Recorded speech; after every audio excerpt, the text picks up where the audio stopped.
Hello, my name is Alex. Welcome to my channel. This is the second episode of our phlebotomy series.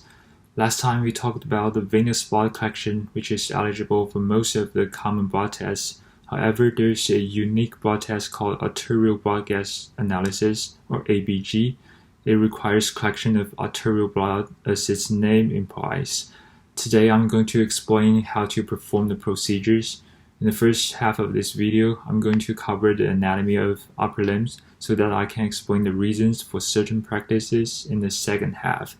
If you have already learned about the anatomy of upper limbs somewhere else, please feel free to skip it. Okay, now let's get started. First of all, let's get familiar with some vocabulary to describe locations.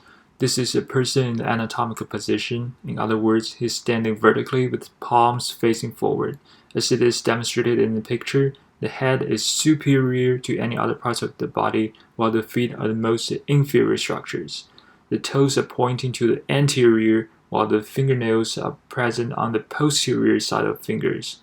The thumbs are on the lateral side, while the little fingers are on the medial side because the little fingers are more closer to the median line of the body. The terms stated above are good for describing locations of any structures. However, the following terms, distal and proximal, are only acceptable while referring to structures in upper and lower limbs. If a structure is further away from the trunk, it's called distal. If it is closer to the trunk, it's referred to as proximal. For instance, my right hand is distal to my right elbow. From another point of view, my right elbow is proximal to my right hand. Okay, that's all for vocabulary of locations. Now we can move on to the section of upper limb anatomy. This is the scapula. You do not have to learn everything about this bone yet at this moment. Right now, all you need to know is the glenoid fossa.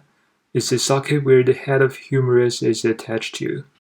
Speaking of the humerus, the joint between humerus and the scapula is the ball and socket joint, which allows different kinds of motions of the arm around the shoulder. On the opposite or the distal end of the humerus, there are two noticeable landmarks. One is the medial epicondyle and the other one is the lateral epicondyle. Note that the medial epicondyle is often referred to as the funny bone in our daily conversation, even though it is only a part of the humerus rather than a separate piece of bone. Right below this epicondyle, the capitulum and trochlea come into contact with the bones in the forearm. The bones in the forearms are called radius and ulna. The radius is on the lateral side and the ulna is on the medial side. They are connected to each other through the proximal and distal radial ulnar joints. Radius and ulna, respectively, also form joints with the humerus at the capitulum and trochlea. The humeral radial joint is a limited ball and socket joint that allows supination and pronation of the hand, while the humeral radial joint is a hinge joint that allows flexion and extension of the forearm. Below the radius and ulna, there are 7 carpal bones in the wrist. In addition, 5 metacarpals, 5 proximal phalanges, 4 middle phalanges, and 5 distal phalanges are present in the hand. Now we have learned about the bones in the upper limb. It is time to add the major arteries to them. The brachial artery is a continuation of the axillary artery. It begins 1 or 2 inches below the armpit. It is essentially developing along the humerus, and it gives off a branch once it passes through the space between medial and the lateral epicondyles, developing into the radial and ulnar arteries. These 2 arteries extend all the way down to the wrist and meet in the hand by making 2 arterial arches. These arteries are carrying oxygenated blood that flows to different parts of the upper limb. Okay, that's all you need to know about the arteries in the upper limb. Now we can move on to the procedures for arterial blood collection. The first and the second thing on your to-do list are always patient identification and hand washing. The details are covered in the previous episode. You're welcome to pause the video and take a quick review. Another important thing before arterial blood collection is to check if the patient is on oxygen. If the answer is positive, take notes on the oxygen flow rate. In addition, do not forget to check the patient's body temperature. It is critical to take a look at these 2 factors because both oxygen level and body temperature can alter the ABG test results. At this moment, you might want to start palpating and get ready for the arterial puncture. However, you should run the Allen's test to determine whether it's okay to proceed. You might want to ask, what the heck is Allen's test? So let's take a look at the anatomy again before I give you the answer. In the previous section, you've learned that both radial and ulnar artery are carrying oxygenated blood to the hand. In fact, they can be a backup for each other if one of them is injured, scarred, or obstructed, and unable to let blood through. Occasionally, arterial puncture can injure the artery and stop the blood flow. Thus, we are supposed to make sure that both arteries in the wrist are functioning properly before poking one of them. Therefore, at least one of the two arteries can still be functional after the puncture no matter what. This is a reason for running the Allen's test. In order to do so, let the patient make a fist and squeeze as hard as possible. Once the fist becomes pale, apply pressure on the radial and ulnar artery at the same time. Then let the patient open his or her hand and you remove the pressure from radial artery while maintaining pressure on the ulnar artery. If the hand turns back to pink or red within 10 or 15 seconds, then it is negative. Otherwise, the result will be positive. Repeat the test for the ulnar artery. If the test result is negative as well, then the patient is in good condition for an arterial puncture.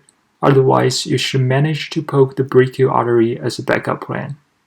Now let's assume that the patient has healthy arteries, that you're about to draw blood from the radial artery.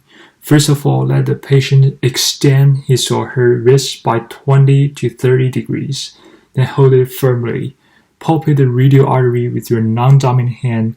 Once you find a point where the pulse is the most intense, disinfect the area with 70% isopropyl alcohol and leave it air dry. ABG collection requires a specifically designed equipment called Pre-heparinized ABG Syringe. Pre means before or in advance. Heparin means liver. The heparin is a chemical that was initially found in liver. It is a medication used as anti-coagulant. Pre-heparinized means the ABG syringe is flushed with heparin ahead of time. The syringe is processing this way because addition of heparin would allow the arterial blood to pass through the testing device without any problems caused by coagulation. This syringe consists of a removable needle, an adapter, a safety, a graduated barrel, and a plunger. Before poking the patient, remove the protective cover on the needle and pull the plunger to the desired sample volume. Then hold the syringe as if you are holding a pen.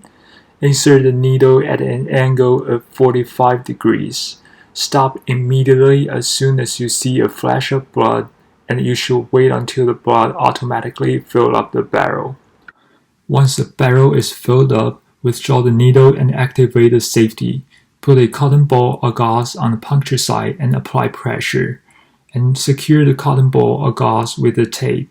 Do not let the patients hold the cotton ball by themselves because they might not be able to apply enough pressure and therefore unable to stop bleeding from the artery.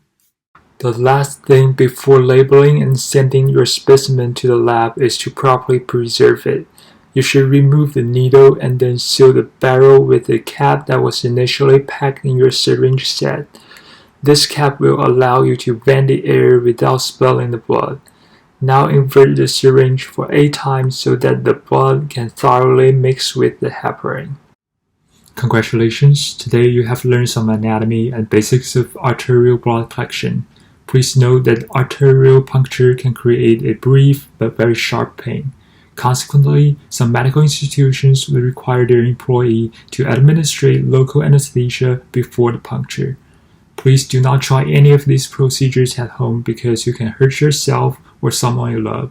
Stay safe and be well. Thank you for watching. See you next time.